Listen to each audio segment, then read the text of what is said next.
Bapak, Ibu, dan Saudara, selamat pagi. Saya bersyukur boleh hadir di tengah-tengah saudara, melihat pekerjaan Tuhan yang dinyatakan di tengah-tengah saudara. Seiring dengan pertambahan jumlah ibadah dan juga banyak hal yang lain, biarlah orang berjumpa. Bukan dengan Pastor Irwan, bukan dengan Pastor Carlston, apalagi dengan Pendeta WP, tapi orang berjumpa dengan Yesus. Hanya Yesus. Mari kita berdoa. Berbicaralah kepada kami ya Tuhan, sebab kami telah siap untuk mendengar firman-Mu. Tuhan Yesus, Engkau sendiri yang mengajar kami bahwa manusia tidak hidup dari roti saja, tetapi dari setiap firman yang keluar dari mulut Allah. Oleh karena itu, berbicaralah dan berkata-katalah kepada kami. Karena kami telah siap untuk mendengar. Di dalam nama Kristus kami berdoa. Amin. Saudara-saudara, ketika saya berkhotbah di satu kota yang sudah lama tidak saya kunjungi, seorang rekan hamba Tuhan berkata kepada saya begini, Pak WP, nanti habis makan siang kita pergi ke tempat di mana dulu Pak WP pernah mendoakan mereka ketika Bapak melayani sebagai seorang mahasiswa praktek. Mungkin 10, mungkin 15 tahun yang lalu kita lihat lagi ya kondisi mereka. Saudara, disebutkan dua nama yang saya ingat dengan baik, yang saya ingat dengan pasti. Dan dua-duanya mengalami peristiwa yang sama-sama buruknya ketika api itu membakar rumah mereka. Enggak sampai habis tetapi cukup parah. Jadi ketika peristiwa itu terjadi, saya adalah seorang mahasiswa praktek yang berbicara kepada dua kepala keluarga mendoakan mereka. Dan kini sudah 10-15 tahun berlalu setelah peristiwa itu dan gembala setempat masih orang yang sama meminta saya untuk mengunjungi kembali mereka. Saya kunjungi saudara-saudara, rumah yang pertama sudah dibangun dengan begitu baik. Si Om masih mengenali saya sambil berkata, wah sekarang sudah bertambah usia ya. Tetapi kelihatan lebih matang dan saya mau bersyukur Pak WP. Dulu peristiwa itu buruk, rumah saya terbakar hampir habis. Tetapi Tuhan gak pernah meninggalkan. Tetapi Tuhan itu setia. Perlahan namun pasti kami bangun kembali rumah ini. Next time Pak WP kalau pelayanan di kota ini nginep di rumah kami. Mau enggak? Saya bilang enggak mau. Maunya apa? Rumahnya aja diberikan ke saya. Rumahnya sudah terbangun sangat bagus saudara-saudara. Tidak menampakkan ada sisa-sisa bahwa 10 tahun lebih yang lalu mereka mengalami masa yang sangat sulit. Penuh pujian, penuh rasa syukur, penuh terima kasih. Dan selesai kemudian gembala berkata kepada saya, kita ke sebelah ya Pak. Barangkali mereka lebih butuh doa Bapak daripada di rumah yang pertama. Di sebelah rumah itu juga sudah direnov, tetapi kondisinya tidak sebaik yang pertama. Dan ketika saya masuk, si ibu masih mengenali saya lalu berkata, Pak WP wajahnya gak berubah ya. Berarti saudara-saudara saya itu awet tua. Bayangin 10 tahun sampai sekarang dia bilang wajahnya gak berubah. Itu bukan awet muda, itu awet tua. Lalu dia berbisik dan berkata, tolong doakan suami. Nanti saya bawa masuk Bapak ke kamar, tolong doakan suami. Saya masuk saudara-saudara ke kamarnya untuk menemukan melihat dari jauh seorang pria duduk di kursi roda menatap jendela. Lalu saya tanya, Sejak kapan Bapak nggak bisa jalan? Kok duduk di kursi roda? Dia sebenarnya masih bisa Pak, hanya dia malas. Saya temui pria itu duduk di kursi roda, menatap ke arah jendela. Saya perkenalkan diri saya, dia tidak mengingat saya. Lalu istrinya membisikkan sesuatu, lalu dia tersenyum. Dan kalimat pertama yang keluar adalah, mengapa Tuhan mengizinkan ini terjadi, Pak? Seandainya ini dulu nggak terjadi, hidup saya pasti lebih baik. Seandainya ini nggak terjadi, pasti semuanya lebih baik dari sekarang. Seandainya nggak terjadi, pasti rumah saya jauh lebih bagus. Seandainya nggak terjadi, pasti segalanya jadi lebih baik. Dan tiba-tiba dia menangis, menjerit-jerit gak karuan. Lalu istrinya datang dan berkata, sadar Pak, sadar, sudah 10 tahun lewat. Dia tetap menggeleng-gelengkan kepalanya. Lalu dia berkata, seandainya semua enggak terjadi. Saudara perhatikan baik-baik satu kalimat yang akan saya katakan ini, saudara-saudara. Ketidakmampuan kita untuk menerima kenyataan hidup. Boleh ditayangkan ya? Ketidakmampuan kita untuk menerima kenyataan hidup akan menurunkan kualitas hidup kita perlahan namun pasti. Kalau ada satu peristiwa di dalam hidup Anda yang Anda nggak bisa terima, dan Anda terus berkata, seandainya saya tidak menikah dengan dia, seandainya saya tidak berdagang dengan dia, seandainya kami tidak berpergian dan bencana itu terjadi, seandainya, hidup dalam seandainya menunjukkan kita nggak mampu menerima kenyataan hidup, perlahan namun pasti kualitas hidup Anda akan menurun. Perlahan namun pasti Anda akan dibebani masa lalu dan Anda nggak bisa bergerak dengan baik menuju masa depan. Perlahan namun pasti hidup Anda akan dihancurkan dengan kalimat seandainya hal ini tidak terjadi.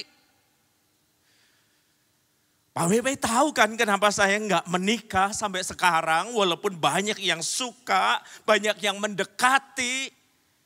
Kata seorang wanita yang hidupnya sangat pahit. Bapak tahu apa yang dilakukan mantan pacar saya kepada saya kan? Semua laki-laki sama aja.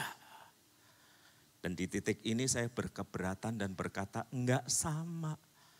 Ada yang skincarean, ada yang enggak. Beda. Ada yang awet muda seperti Pastor Carlston dan ada yang cepat menua seperti Pastor satunya. Karena dia begitu memikirkan Anda. Bayangkan saudara-saudara peristiwa pacarnya melukai itu terjadi 10 tahun yang lalu. Tetapi dia terus hidup dalam seandainya ketika harapannya tidak menjadi kenyataan dan hidup dalam pengandaian itu. Perlahan namun pasti menurunkan kualitas hidup kita. 10 tahun seorang pria sudah tegak berdiri setelah rumahnya kebakaran. Karena dia mampu menerima kenyataan itu.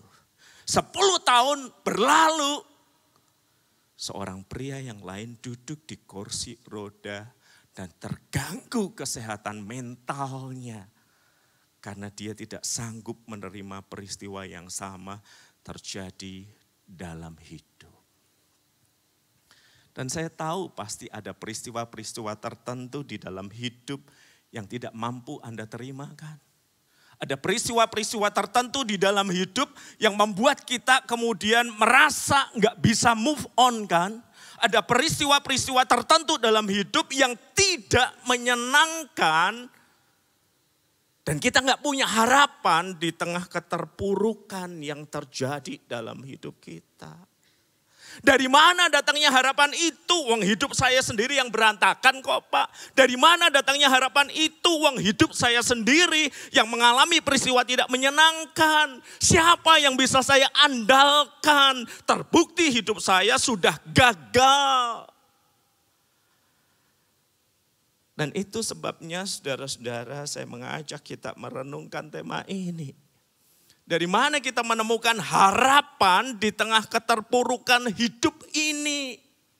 Dari mana kita menemukan kekuatan untuk kemudian bangkit dan muncul lagi ketika kehidupan menaruh Anda pada titik yang paling rendah yang Anda tidak sukai?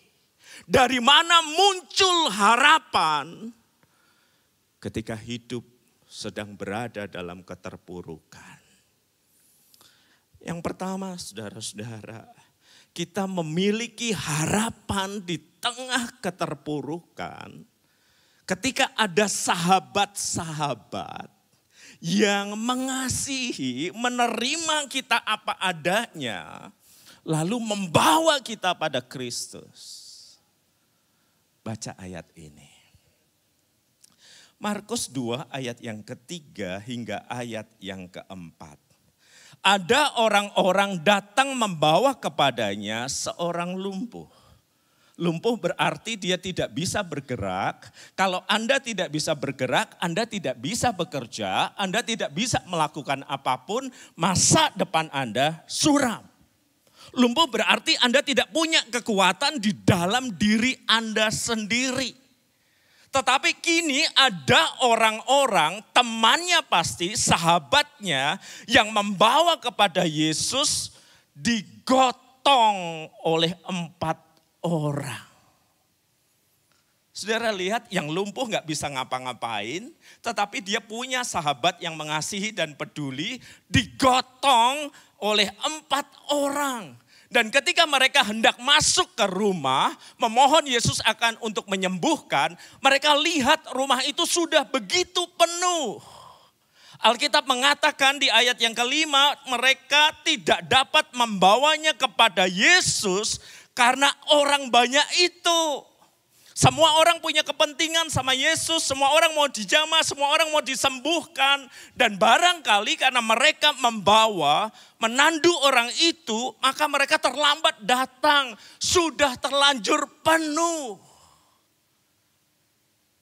Harusnya mereka bisa berkata, kita telat. Next time ya bro. Tetapi mereka tahu, mereka mengasihi orang yang lumpuh ini. Mereka nggak bisa mengatakan next time ya bro ya. Karena barangkali Yesus tidak akan kembali ke situ lagi.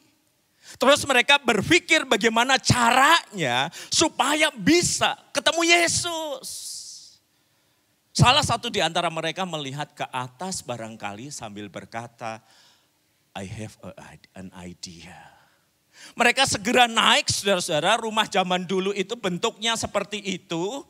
Ada tangga dari samping yang bisa membuat mereka naik ke atap rumah. Atap rumahnya itu datar seperti dak-dakan itu, terbuat dari kayu dan kemudian diberi tanah liat. Dan salah satu di antara mereka berkata, mari kita bongkar. Barangkali yang lain akan melihat ke dia lalu berkata, gantinya gimana nanti? Gampang, yang penting teman kita ketemu Yesus. Kalau ketangkap Satpol PP gimana? Urusan belakangan, yang penting dia ketemu Yesus. Dan Anda bayangkan seandainya Yesus sedang berbicara kepada orang banyak, lalu di atas terdengar suara dan orang nengok. Suara apa? Tikus barangkali. Suara apa? Kucing barangkali, suara apa kok kenceng dan mulai berjatuhan itu tanah liat ke bawah, semua orang pasti melihat ke atas. Kalau di dalam zaman now orang pasti sudah angkat itu handphonenya. Dan mereka melihat seorang yang lumpuh diturunkan. Saudara Anda tahu, sebelum orang yang lumpuh ini mengalami mujizat Yesus, dia sudah mengalami salah satu mujizat yang gak kalah gedenya.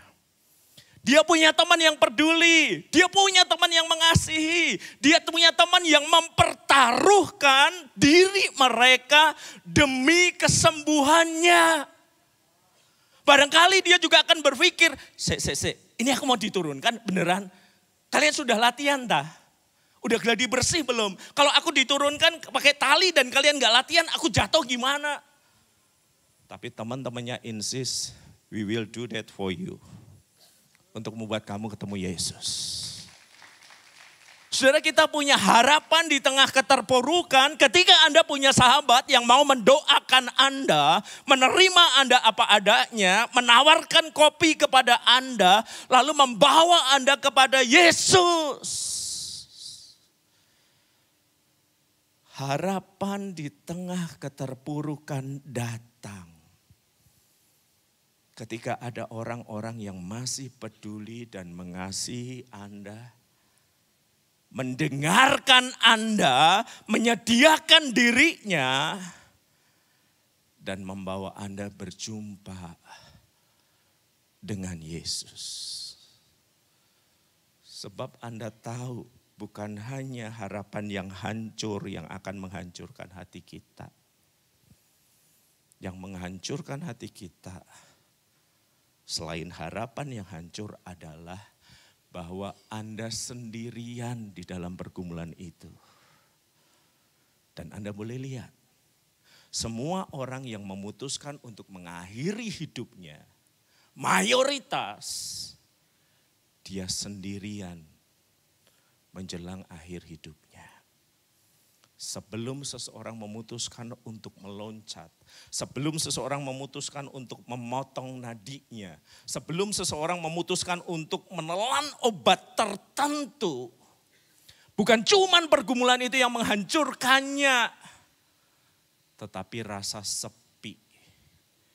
Bahwa enggak ada orang yang tahu apa yang aku rasakan.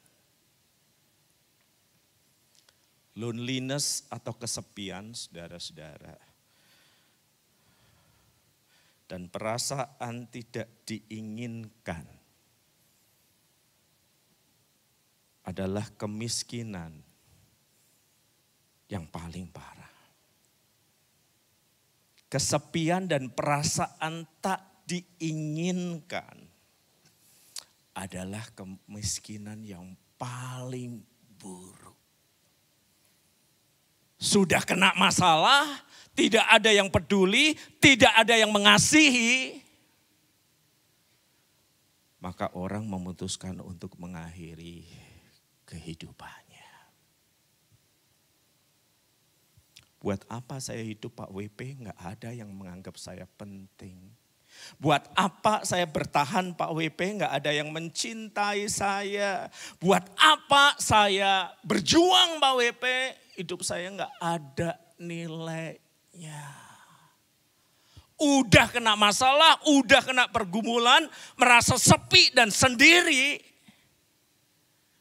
Dia dekat sekali dengan bunuh diri. Dan mari perhatikan statistik ini saudara-saudara.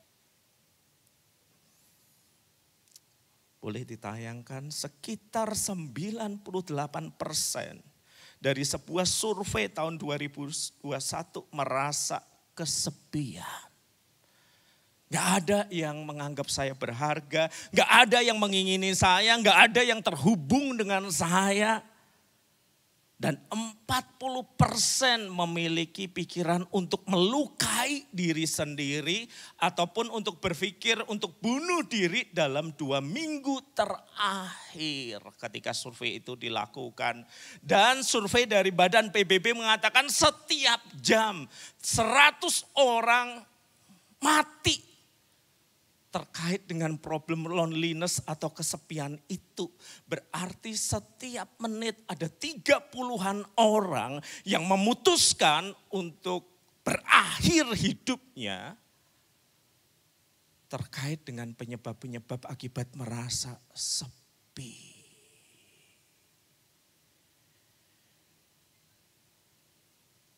Anda tahu statistik ini berkata apa? Anda, saya, kita perlu Yesus.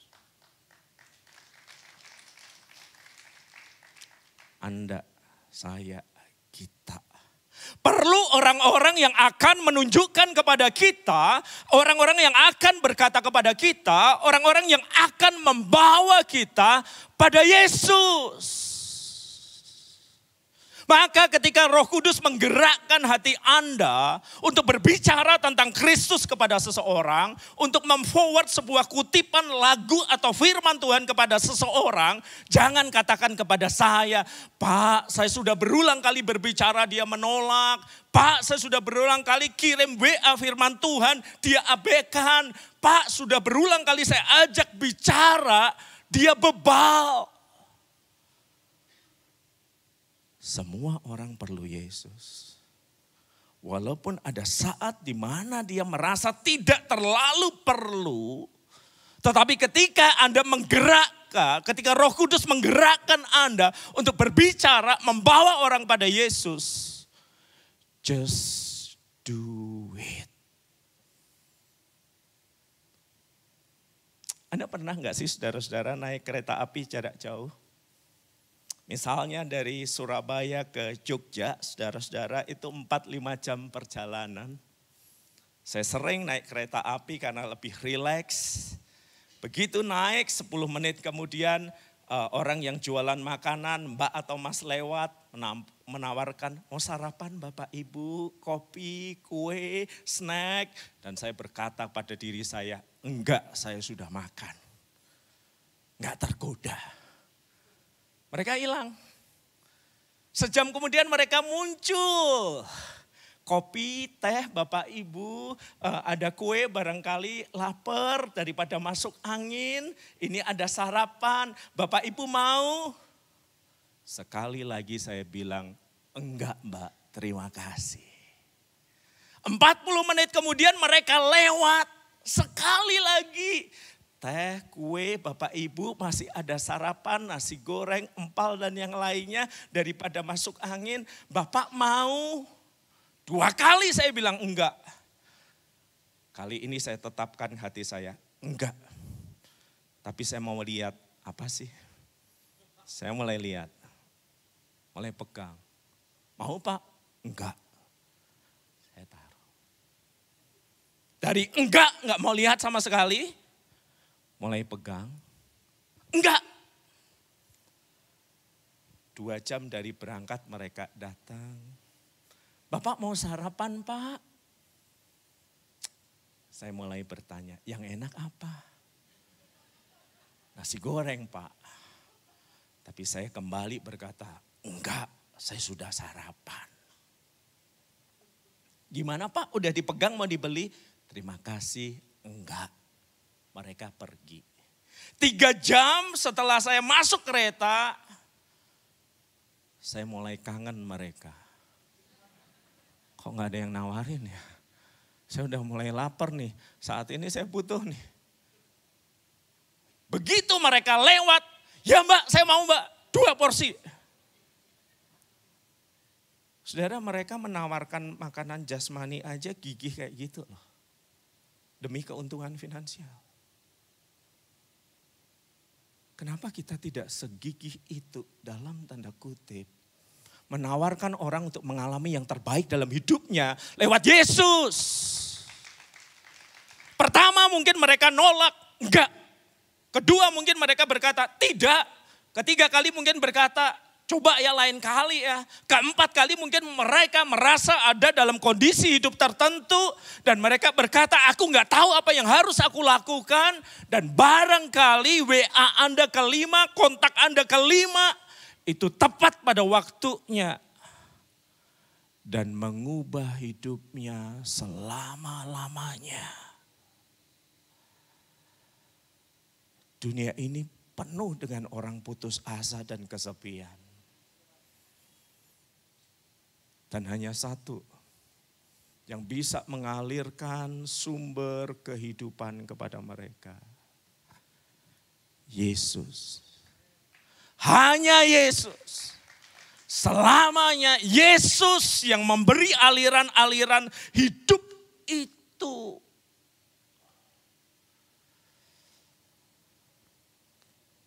Wujud nyata kasih dan kepedulian kepada orang lain adalah kesediaan kita untuk menerima mereka apa adanya. Dan membawa mereka kepada Yesus, Sang Sumber pengharapan. Di tengah dunia yang penuh dengan keterpurukan, mari bawa orang berjumpa dengan Yesus. Win the lost at any cost. Karena Kristus sudah memberikan hidupnya bagi Anda dan saya. Yang kedua, saudara-saudara, kita memiliki harapan di tengah keterpurukan ketika ada Yesus Kristus yang memulihkan secara utuh dan menyeluruh. Anda udah tahu skinnya bahwa ini orang sakit lumpuh, sahabat-sahabatnya membobol atap rumah dan menurunkannya di hadapan Yesus. Harusnya kalimat yang pertama kali Yesus katakan adalah, "Nak, teman-temanmu hebat, imannya hebat, maka saya sembuhkan kamu sekarang." Tetapi catatan Alkitab berbeda. Mari kita lihat ayat yang kelima. Ketika Yesus melihat iman mereka, iman siapa ini? Tolong ayatnya ditayangkan. Ketika Yesus melihat iman mereka, mereka ini kan jamak. Iman siapa? Iman teman-temannya, iman 4 orang itu, bukan iman orang yang sakit. Ketika Yesus melihat iman mereka, ia berkata kepada orang lumpuh itu, "Hai anakku, dosamu sudah diampuni." Coba Anda bayangkan Anda jadi orang lumpuh itu, kira-kira Anda akan bengong atau bengong sekali? Saya ini sakit, diturunkan untuk dijamah Yesus karena Yesus menyembuhkan. Lalu mengapa Yesus berkata, "Dosamu sudah diampuni"? Kenapa? Karena Yesus tahu mindset orang pada waktu itu. Bahwa setiap sakit yang fatal, yang terminal dikaitkan dengan fenomena yang ada di dalam, yaitu dosa. Maka Tuhan Yesus membebaskan dia dari dalam dulu keluar. Dibereskan dulu mindsetnya. Kalau kamu berpikir sakit penyakit ini terjadi karena dosa, hari ini aku berkata kepadamu, dosamu sudah diampuni. Dibebaskan mindsetnya dari pikiran yang keliru, dipulihkan dari dalam.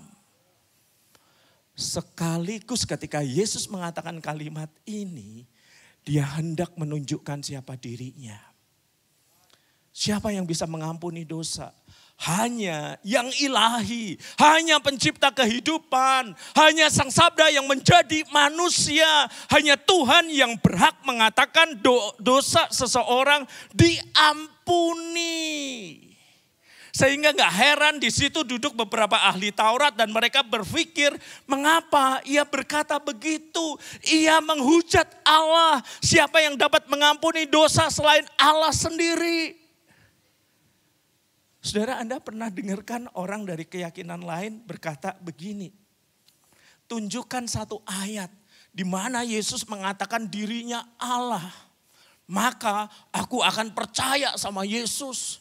Lalu Anda buka Alkitab Anda hubungi pendeta Anda, di mana satu ayat Pak yang mengatakan Yesus mengatakan secara langsung dirinya adalah Allah, orang itu mau jadi percaya.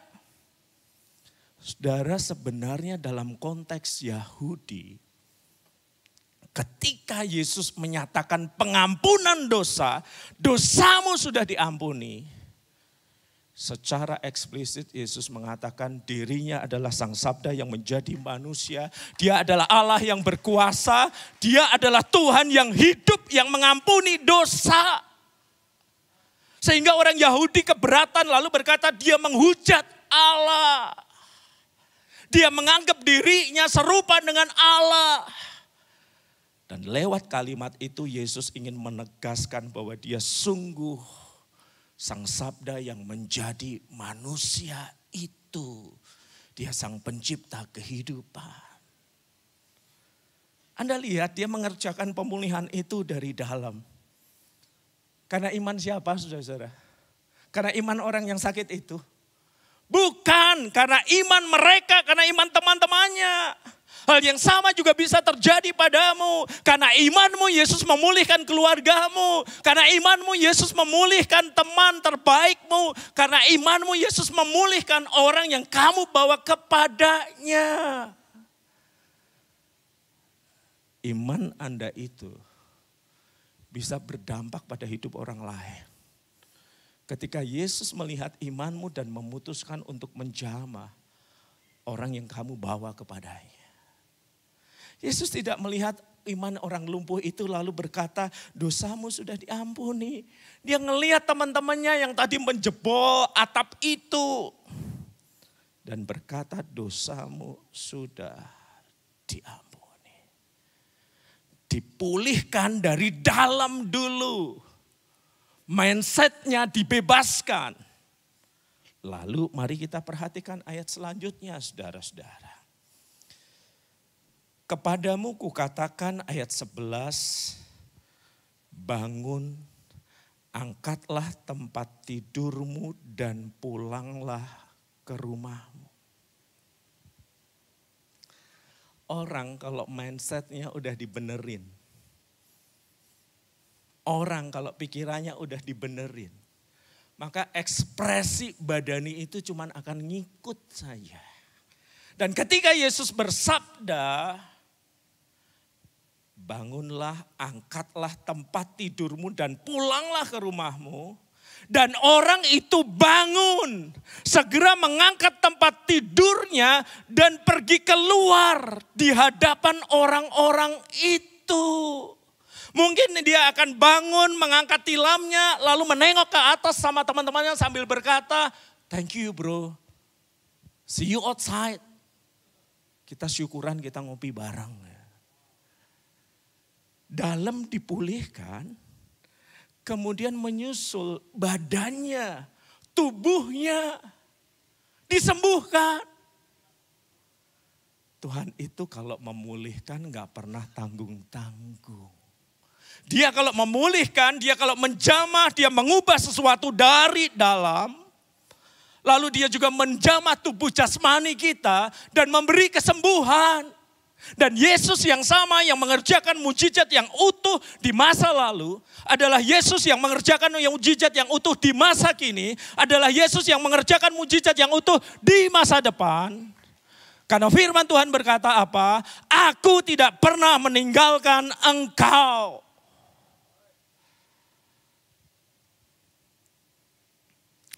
Peristiwa ini terjadi belasan atau puluhan tahun yang lalu. Ketika yang ada adalah warnet. Anda masih ingat orang bermain internet di warnet? Dan waktu itu biasanya ada yang buka 24 jam. Dan menjelang jam 12 malam seorang rekan pemilik warnet telepon ke saya lalu berkata, Pak WP, pasti belum tidur kan? Boleh datang ke warnet saya? Karena ada seorang yang butuh bantuan Bapak. Malam ini? Iya malam ini juga Pak. Karena dia sudah 3-4 hari nginep di warnet saya. Bapak datang ya. Saya datang saudara-saudara. Lalu saya melihat seorang perempuan di pojokan sedang mengetik-ngetik sesuatu. Dan pemiliknya berkata, dia butuh bantuan Pak. Dia udah 3-4 malam di sini. Gak kemana-mana. Lalu saya memperkenalkan diri saya pendeta WP. Anda sudah 3 malam menginap di warnet ini. Apa yang bisa saya bantu? Dia menoleh ke arah saya lalu berkata, Pak Pendeta, bantu saya menemukan pacar saya. Oke. Kenapa kamu mencari pacarmu? Saya datang dari Jakarta Pak, mencari pacar saya di Surabaya tempat dia tinggal. Namanya ini, alamatnya ini. Tapi saya sudah cek, dia tidak lagi tinggal di situ. Jadi saya nggak punya uang untuk menginap. Saya putuskan untuk tinggal di warnet ini Sampai kapan nak? Sampai pacar saya ketemu. Kenapa kamu mencari pacarmu? Dia menunduk ke bawah, tangannya memegang perutnya lalu berkata, anak ini butuh biaya. Langsung hampir saya salami, selamat gitu ya. Orang lain susah punya anak, ini gak usah menikah juga udah punya anak. Lalu saya berkata, Surabaya ini luas nak, gak mungkin saya bisa mencari. Udah kamu pulang aja ke Jakarta, saya beliin tiket, kamu kembali ke rumah orang tuamu, kamu ngaku ke rumah orang tuamu ya. Papa mama pasti menerima kamu. Dia menuliskan nomor telepon saudara-saudara. Nomor handphone waktu itu masih jadul banget. Lalu berkata, Pak WP silahkan telepon. Saya lihat ke arah teman saya, pinjem HP-mu bro. Kenapa Pak? Mahal pulsanya. Apalagi ini Surabaya, Jakarta. Anda masih ingat kita nggak bisa pakai WA call dan yang lain dulu nggak ada ya cuman handphone yang kalau interlokal tuh mahal. Sini. Saya telepon, saya speakerphone. Jam 12:30 malam. 1 kali nggak diangkat, saya nggak menyerah, saya telepon lagi. Nggak menyerah, saya 3 kali, saya telepon lagi dan diangkat. Siapa ini malam-malam telepon? Pak, nama saya Pendeta Wahyu Pramudia dan saya bertemu dengan anak Bapak di Surabaya. Senyap, lalu terdengar suara. Ya Pak Pendeta, mengapa anak saya? Saya tengok dia, lalu saya berkata, saya cerita ya, dia mengangguk. Anak Bapak sedang hamil 5 bulan dan ini mencari pacarnya. Saya biayai ya Pak, tolong anaknya diterima apa adanya. Hening, lalu ada suara. Terserah Pak WP, anak saya mau diapakan. Diambil anak kami bersyukur, jadi pembantu juga boleh. Jadi di koster di gereja juga oke. Maksud Bapak, ini Pak kami di sini sudah sibuk mengurus anaknya yang umur 5 tahun yang gak jelas siapa bapaknya. Saya lihat dia, saya kira dia cupu, ternyata dia suhu. Saya tutup teleponnya, benar ini anak yang kedua. Terus, di mana yang 2? Berhasil Pak. Berhasil apa? Berhasil saya gugurkan. Saya kira cupu ternyata suhu. Kalau Anda di posisi saya malam itu apa yang Anda akan lakukan?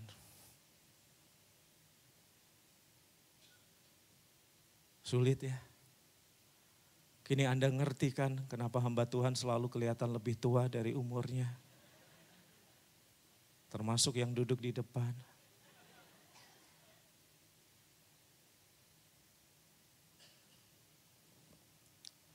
Saya taruh sejumlah uang dan saya cuma bilang, pulang nak, temuin orang tuamu. Ini nomor handphone saya, kalau sampai dia menolak, kamu butuh tempat, saya akan carikan untuk kamu. Malam itu menjelang subuh kami akhiri dengan doa dan saya gak pernah ketemu orang ini lagi. Hari itu saya terjadwal di sebuah KKR, di sebuah kota kecil di luar Jawa. Karena satu-satunya penerbangan ya cuman late is our nature itu, maka saya ambil tuh pesawat. Dan benar sesuai dugaan saya, telat. Dan saya dikasih bis kuat supaya sekuat macan. Akibatnya begitu landed saya dijemput panitia dan panitia berkata begini, Pak 1 lagu terakhir Bapak langsung KKR ya. Loh baju saya masih pakai kaos, gak apa-apa saya pinjemi jaket Pak, udah gak ada waktu. Jadi begitu lagu terakhir saya lihat di sini ada WL dan ada singer dan yang lain-lainnya. Saya langsung maju untuk KKR saudara-saudara. Apa adanya, jaket pinjaman dan yang lainnya. Dan setelah amin, saya duduk di situ, panitia berdoa. Dan kemudian seorang perempuan menyalami saya lalu berkata, terima kasih ya Pak WP untuk firman-Nya. Bapak masih ingat siapa saya? Enggak. Terus dia memanggil anaknya, sini nak, sini.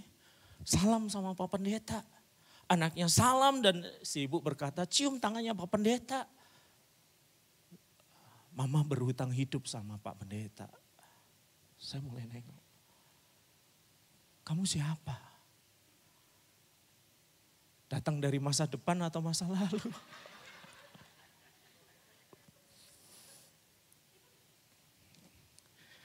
Dia tersenyum memandang ke arah saya lalu berkata, Surabaya 17 tahun yang lalu di sebuah warnet tengah malam.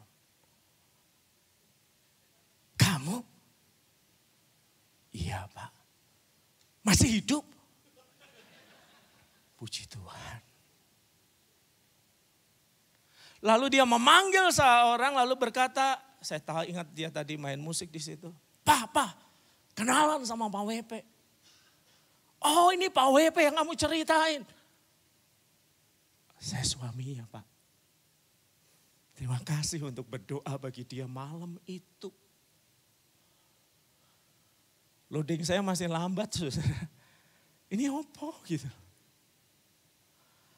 Lalu setelah dia menyodorkan kopi membawa saya ke sebuah ruang bersama keluarganya. Lalu dia berkata 17 tahun yang lalu. Ketika harapan saya hancur berantakan. Bapak membawa saya kepada Yesus. Bapak mendoakan saya. Bapak meminta saya pulang memberi saya uang ke rumah keluarga saya.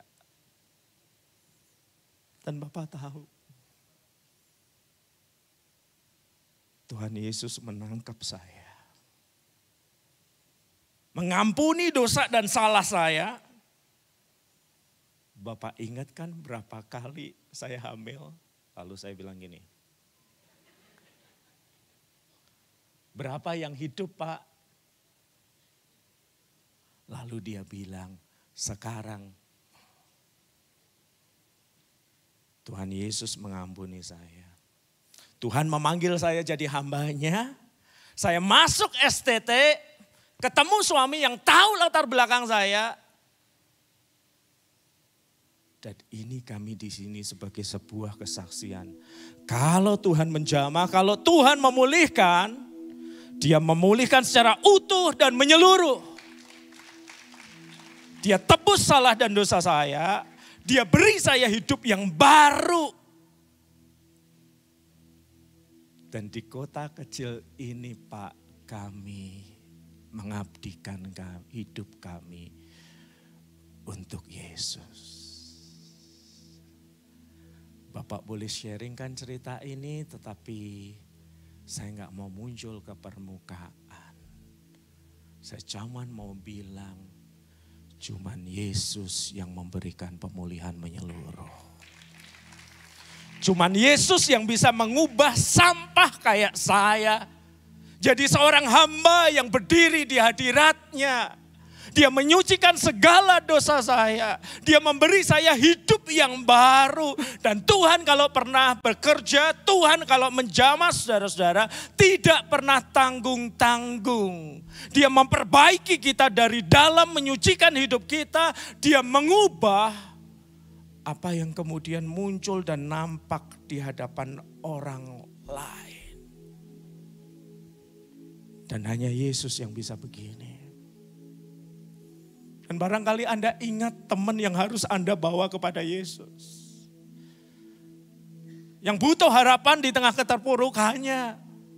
Dan barangkali Anda sadar bahwa itu saya Pak. Saya bukannya gak kenal Tuhan, saya sudah kenal Tuhan tetapi hidup saya hancur berantakan lagi. Saya aja malu dan jijik sama hidup saya. Ingat Yesus.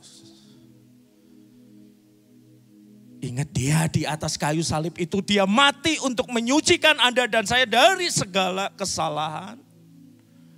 Dan ingat, dia berkata bahwa hanya bilur-bilurnya yang akan menyembuhkan dan memulihkan.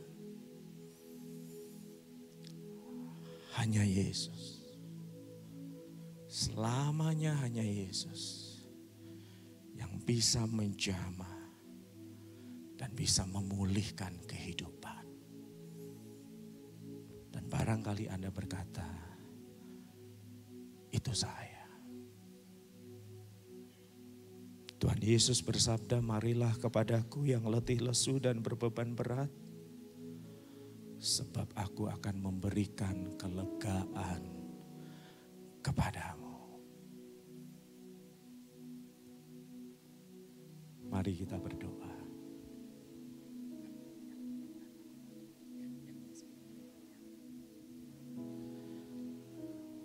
Barangkali Anda mengingat seseorang yang perlu berjumpa dengan Yesus. Doakan dia. Barangkali Anda berkata, itu saya Pak, bukan orang lain. Itu saya yang butuh Yesus. Datang kepadanya. Datang kepadanya.